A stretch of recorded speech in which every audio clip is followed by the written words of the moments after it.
Good day mga pa-Jaffers, this is International Master Jem Garcia and welcome back to our YouTube channel. So ngayon po mag-a-analyze tayo ng isang game ni Super Grandmaster Wesley So sa Super United Croatia Rapid and Blitz.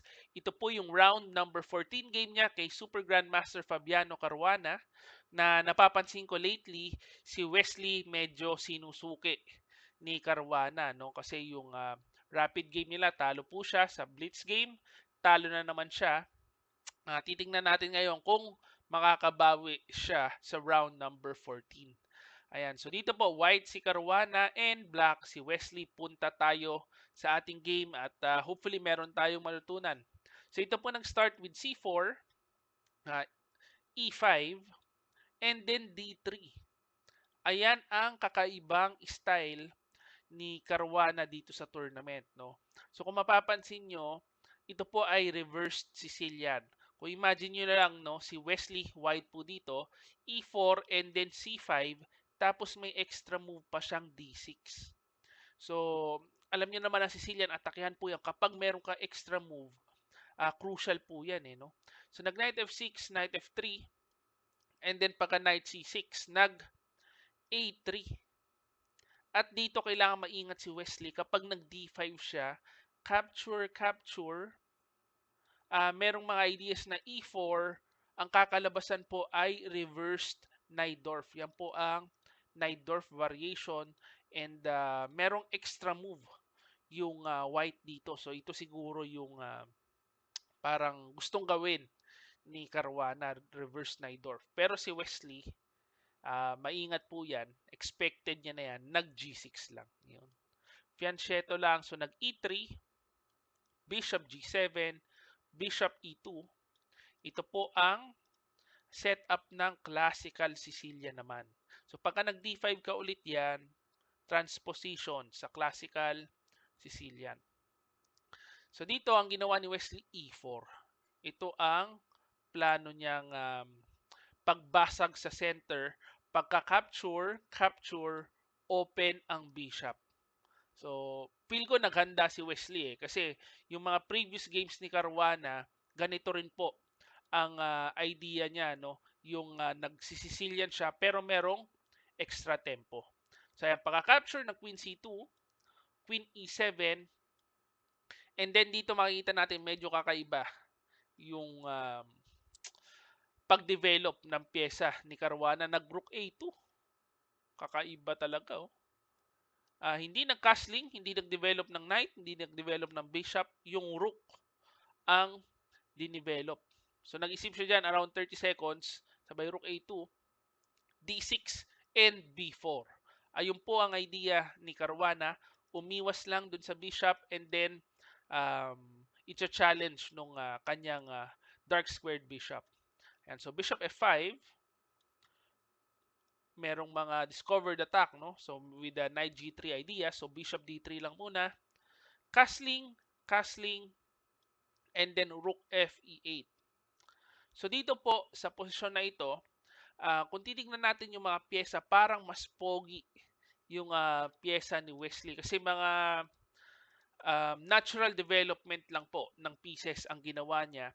Pero kung ang bigayan ng engine ay equal lamang. So yung engine bar nasa gitna kasi merong parang in the future may mga idea si Caruana kapag nakapag-develop siya ng pyesa, may knight C3 and then knight D5 idea. So dalawang takbo lang nung knight nasa outpost na. So dito natutulog siya.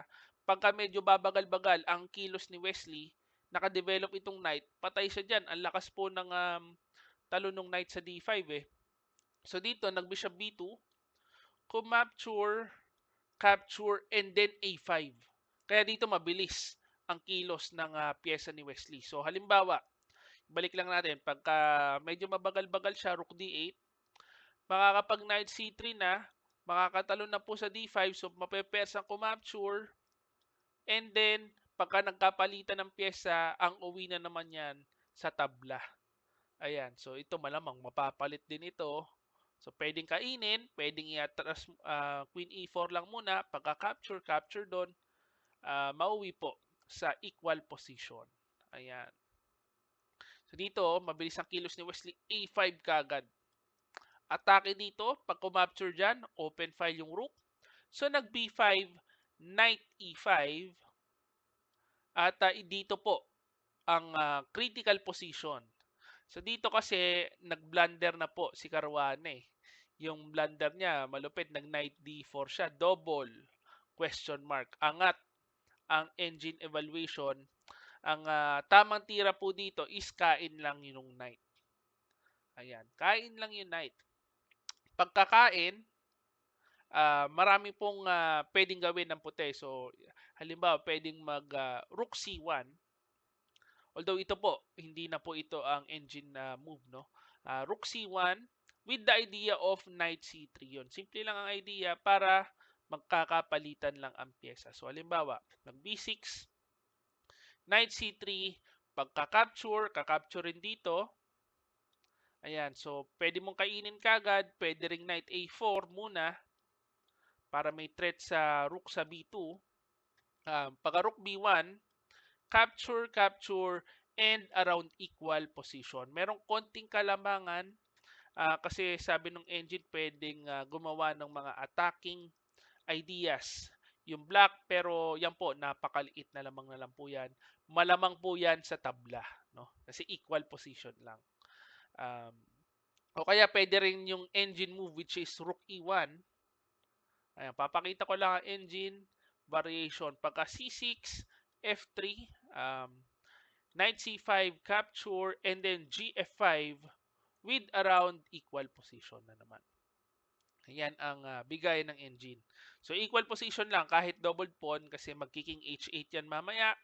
Tapos open file aatakihin yung puti. Also meron palang threat with knight D3 fork. Ayan. So pagka king move, knight D3 fork, pag kumain, kain yung rook. Pero ang best move po dyan is knight E5. Kasi ang ginawa dito, nag-knight D4. Nakipagsabayan. So ito po under attack. Sumabay dito. Kaso pagka-capture, take note, hindi pwedeng kainin yan kasi merong double attack. So kailangan po capturein ang bishop sa F5. Kaso merong queen E5, tuhog ang knight and yung rook. At yan po ang masakit dyan. No, kasi siguro ang inisip lang ni Caruana, nakaka-capture siya, capture, equal position lang. Kaso, pagka queen E5, sa pool ang rook niya, so hindi po pwedeng kainin kasi malilibre yung rook. So nag-rook B2, rook A2 muna, kaso ayun na, nakakain sa F2. Kasi itong knight B10. So kahit kumain siya dyan, kakainin lang po yan, tapos yung knight mabibitin. So halimbawa, chumek, angat lang yung king, ito under attack. Ayan. So umatras with knight G3, capture, and then paka rook takes F2, knight F5, ang nangyari, dalawang pawn ang nalagas. Kasi yung pawn sa F2 bumaksak, tapos itong pawn sa E3 babaksak na din. So na 2 pawns down, bigla si Caruana, knight takes E3, and then actually 3 pawns down pala, no? Kasi hindi na depensahan ito. Paano mangyayari pag dinipensahan? Ay, merong knight G4. Grabe. Grabe pala ang tumama. Fatality. Knight G4, may tama dun sa H2. So, kailangan pong depensahan yung ganung idea. No? Pagka nag-knight G4, meron ng rook F4. Kaso ito namang pawn sa C4 na libre. Ayan. So, naubos po ang pawn. Pa Queen D3, Queen E1 check, Rook F1, and Queen E3. So, nagkapalitan ang ending 3 pawns up si Wesley, and yan po ay madali nang na-convert. So, papakita ko na lang ang ending nung laro. Actually, bumagsak din po ito na 4 pawns up ito. So, Rook AE8, B6, Knight C4, natuhog na naman. Talagang naubos ang pawn.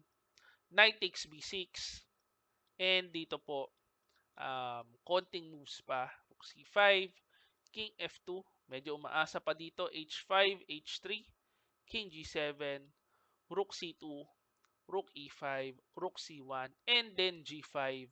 At dito po, nag-resign na si Caruana.